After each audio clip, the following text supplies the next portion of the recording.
ಹೊಸಕೋಟೆ ನಾಗರಿಕರಲ್ಲಿ ರಾತ್ರಿ ನಮ್ಮ ಮುನ್ಸಿಪಲ್ ವ್ಯಕ್ತಿಗಳು ಶೈಲಜಾ ಮತ್ತು ಕವಿತಾ ಅವರು ಮೀಟಿಂಗಲ್ಲಿದ್ದಾಗ ನಾನು ಕಸ ಹಾಕ್ಲಿಕ್ಕೆ ಅಂತ ಹೋದೆ. ಅಲ್ಲಿ ಕಸ ಬಿದ್ದಿತ್ತು, ಬಟ್ ನಾನು ಹಾಕೋಣಂತ ಹೋದೆ. ಬಟ್ ಅದು ಎಲ್ಲ ಹಾಕಿದ್ದಾರೆ ಅಂತ ಹಾಕಿದೆ ಅಷ್ಟೇ. ಅವಾಗ ಅವರು ಬಂದು ಕೇಳಿದ್ರು ನನಗೆ ಹಾಕಬೇಡಿ ಅಂದಿದ್ದಕ್ಕೆ. ಆಗ ಮಾತಿಗೆ ಮಾತು ಬೆಳೆದು ಮಾತಾಡಿದ್ದೀನಿ.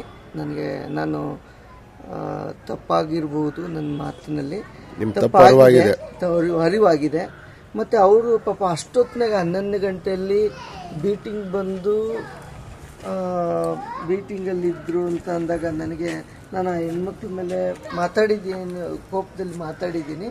ಕ್ಷಮೆ ಇರಲಿ ಪಾಪ ಹೆಣ್ಮಕ್ಳಿಗೆ, ನಾನು ನನ್ನ ಕಡೆಯಿಂದ ಪರ್ಸ್ನಲ್ ಕ್ಷಮೆ ಇರಲಿ. ಬಟ್ ನಾವೆಲ್ಲರೂ ಸೇರಿಕೊಂಡು ಹೊಸಕೋಟೆಯಲ್ಲಿ ಕಸಮುಕ್ತ ಹೊಸಕೋಟೆಯನ್ನು ಮಾಡೋಣ. ನಾನು ಕೂಡ ನನ್ನ ಆ ಪ್ಲೇಸಲ್ಲಿ ಇವತ್ತೇನು ನಾನು ಹಾಕಕ್ಕೆ ಹೋಗಿದ್ದೆ, ಆ ಪ್ಲೇಸಲ್ಲಿ ಬೇರೆಯವರು ಹಾಕದಿರೋ ಹಾಗೆ ನಾನು ಕೂಡ ಪರ್ಸ್ನಲ್ಲಾಗಿ ಕೈ ಜೋಡಿಸ್ತೀನಿ ಅಂತ ನನ್ನ ಹೊಸಕೋಟೆ ನಾಗರಿಕರಲ್ಲಿ ಕೇಳ್ಕೊಳ್ಳೋಕೆ ಇಷ್ಟಪಡ್ತೀನಿ.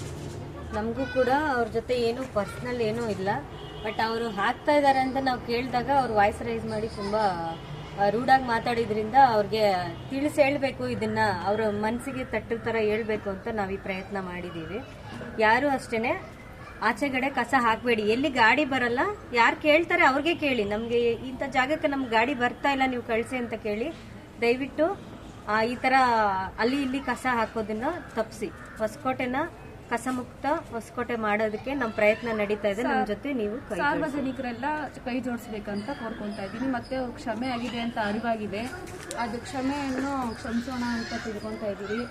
ಅವ್ರು ಮತ್ತೆ ನಮ್ಮ ಜೊತೆ ಕೈ ಜೋಡಿಸ್ತಾ ಇದ್ದಾರೆ. ಎಲ್ಲರೂ ನಮ್ಮ ಜೊತೆ ಕೈ ಜೋಡಿಸಿ, ಗಾಡಿ ಬಂದಿಲ್ಲ ಅಂದರೆ ಹೇಳ್ರಿ, ನಮಗಿಲ್ಲ ಅಂದರೂ ಅಟ್ಲೀಸ್ಟ್ ಆಫೀಸರ್ ಬಂದು ಇನ್ಫಾರ್ಮ್ ಮಾಡಿ, ಇಷ್ಟು ಕೇಳ್ಕೊಳ್ತಾ ಇದ್ದೀವಿ.